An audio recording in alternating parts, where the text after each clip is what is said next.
नमस्कार मित्रांनो, कालच्या जर मार्केटचा आपण विचार केला तर काल असं वाटलं नव्हतं की इतक्या शॉर्ट टाईममध्ये फाईल होईल आणि मार्केट इतका सेलिंग झोनमध्ये जाईल. म्हणजे सिल्वर आणि गोल्ड जो आहे हा आपल्याला बऱ्यापैकी सेलिंग झोनमध्ये आपल्याला काल दिसला आहे. आता आपल्याला एक प्रश्न पडतो, तो म्हणजे जेव्हा इराण, इस्रायल आणि अमेरिका यांच्यात जेव्हा अटॅक चालू होते तेव्हा मार्केटनी का रिॲक्शन नाही दिली आणि फाईलच्या वेळेला का रिॲक्ट झाला.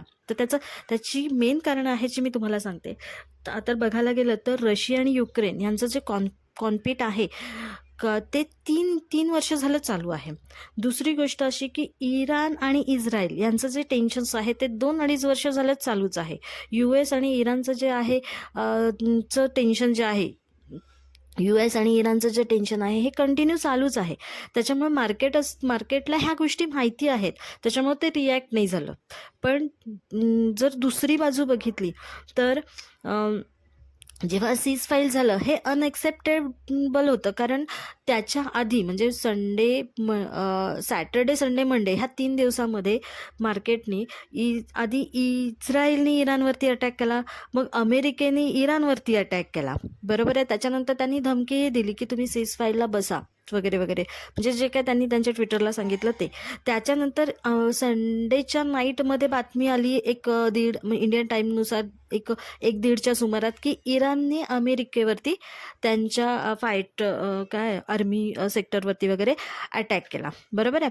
आणि सकाळी मॉर्निंगमध्ये अगदी अर्ली मॉर्निंगमध्येच आपल्याला बातमी, अमेरिकेचे राष्ट्राध्यक्ष आहेत डोनाल्ड ट्रम्प यांनी ट्विटर केलं की हे दोन्ही देश आता संधिवार्ता करत आहेत. पण त्याच्यावरती इतकं हेच नाही राहिलं की म्हणजे अशा गोष्टी कशा होऊ शकतात इतक्या फास्ट झाल्यानंतर. पण अगदी 10-10:30-11 नंतर, म्हणजे इंडियन टाईमनुसार 10-10:30च्या नंतर आपल्याला ही बातमी आली. एक्झॅक्ट टाईम नाही मी सांगता येते मला, पण तेव्हा ह्याही गोष्टी लक्षात आल्या आपल्या की नाही, ही फाईल झालेलीच आहे. त्याच्यामुळं मार्केट एक मोठा रिॲक्ट झालं आणि हा आपल्याला जो फ्लो आहे म्हणजे सेलिंगचा फ्लो आहे तो आपल्याला दिसला. जर गोल्डचा जर आपण बघायला गेलं तर मंडे आणि संडे जसं वाटलं होतं की सोन्याच्या किमती काहीतरी वाढतील, तसं न होता मंगळवारी तो फॉल आला. त्याचं कारण मी आत्ताच तुम्हाला सांगितलं, बरोबर.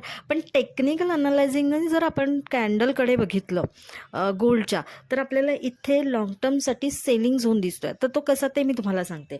बघा, गोल्ड कॅन्डलमध्ये आपल्याला डबल टॉप होताना दिसून येत आहे, बरोबर आहे. तर 17 जूनपासूनचा जर टाईम फिबो आपण बघितला तर आपल्याला दिसतंय की इथून मार्केट जे आहे हे सेलिंगला दिसतंय. काल जो हायर हाय आणि लोअर लो, कालचा जो हायर हाय आणि लोअर लो बघितला आपण, तर मार्केट म्हणजे कालच्या कॅन्डलनुसार मार्केट कुठेतरी आता लॉंग टर्मसाठी बसेल अशी खात्री झाली आहे. आणि दुसरी गोष्ट अशी की आज जर मार्केटनी रिजेक्शन दिलं, पुन्हा रिजेक्शन दिलं, तर मार्केट कदाचित 3,300पर्यंत 3,080पर्यंत आपल्याला खाली येताना दिसून येऊ शकतं. पण ह्या पिरियडमध्ये कुठलीही स्ट्रॉंग न्यूज, म्हणजे गोल्डला पॉझिटिव्ह करणारी स्ट्रॉंग न्यूज नाही आली पाहिजे. तर ह्या गोष्टी पॉसिबल आहेत. आणि ज्यांना लाँग टर्मसाठी बसायचं असेल, म्हणजे गोल्डला लाँग टर्मच्या ज्या एंट्र्या घेतात त्यांच्यासाठी ही सुवर्णसंधी पण एक प्रकारे होऊ शकते. कारण मार्केटचं असं झालंय, गोल्डच्या मार्केटचं, की तो म्हणतो मला जे माहिती आहे ना ते मला नका सांगू आता तुम्ही, मला बस झालं. म्हणजे तुमचे युद्ध, तुमचं काय त्याला म्हणतात टेरिफ वगैरे, ह्या विषयावरती तो आता रिॲक्ट होणं फार कमी झालेलं आहे.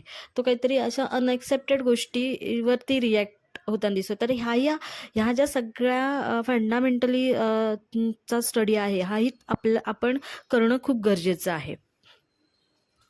जर बघायला गेलं तर जर का मार्केट 3380 वरती जर स्टेबल होताना दिसलं आपल्याला, तर हा स्ट्रॉंग इथून मग आपल्याला वरती स्ट्रॉंग बाईंगचे पोझिशन आपल्याला मार्केट हे कन्फर्म बाईंगमध्ये येताना आपल्याला दिसून येऊ शकतं. आणि जर का तो 3240ला क्रॉस करतोय, सॉरी 3200 नाही,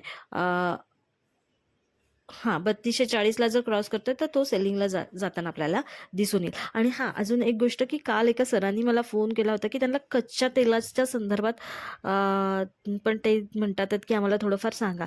तर कच्च्या तेलाचं जर बघायला गेलं तर त्याचं जे कन्सर्न आहे, म्हणजे कच्च्या तेलाचं जे कन्सर्न होतं ते आता कमी झालेलं दिसतंय. त्यामुळे कालचा जो 66ची लेवल आहे पाहिली, म्हणजे कालपर्यंत आपण 66ची लेवल पाहिली, तर मार्केट आता स्टेबल आहे. आज जर मार्केट बघितलं तर स्टेबल आहे. त्याच्यामुळे अशी तेजी येईल असं तर वाटत नाही आहे, कारण कच्च्या तेलामध्ये आता डिमांडवर तेजी येईल. म्हणजे जर का खरेदीवर त्याची तेजी दिसून येईल, कारण आता युद्धविराम तर झालेला आहे. त्याच्यामुळे कच्चं तेल जे आहे हे शांततेत आपल्याला दिसत आहे. त्याच्यामुळे कदाचित हे डिमांडवरतीच अवलंबून राहील की त्याचे जे आहे, पण आत्ता तरी ते स्टेबलच आहे, म्हणजे आत्ता हे स्टेबिलिटीमध्येच राहू शकतं. आता परत एकदा आपण गोल्ड कडे जर जायचं झालं तर काल जे आपण सीज फाईल मुळे जसं आपण गोल्ड खाली पडताना दिसला, म्हणजे गोल्डला जे रिजेक्शनसाठी जे पाहिजे होतं ते म्हणजे की कालची सीज फाईल. पण अजून एक दुसरी गोष्ट अशी होती की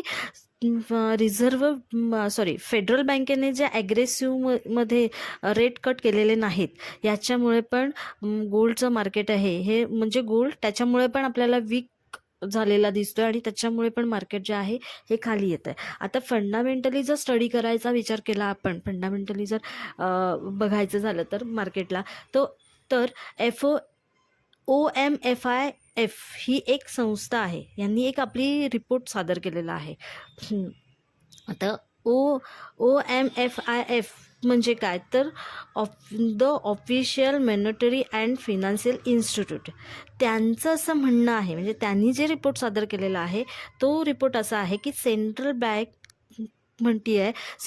बँक कंटिन्यू गोल्ड खरेदी करते आणि आणि डॉलरपासून लांब ठेवते, म्हणजे डॉलर जो आहे हा गोल्ड खरेदी करून वीक करते आणि त्यांचं जे लक्ष आहे हे युरोकडे जास्त जात आहे. म्हणजे आणि ह्या सगळ्यामध्ये काय होतं की युरोमध्ये इंटरेस्ट जास्त दिसून आलेला आहे.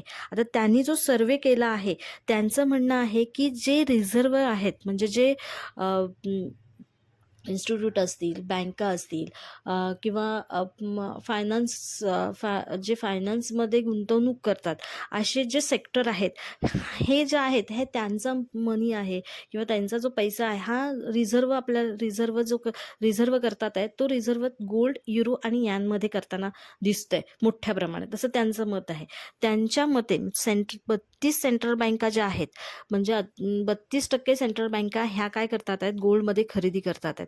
आणि त्यांनी काढलेले त्यांनी जो रिपोर्ट काढलेला आहे तो रिपोर्ट 90% फायनान्शियल इन्स्टिट्यूटचा सर्वे करून त्यांनी काढलेला आहे. त्याच्यामध्ये जवळजवळ 75 सेंट्रल बँका होत्या, तर 15 पब्लिक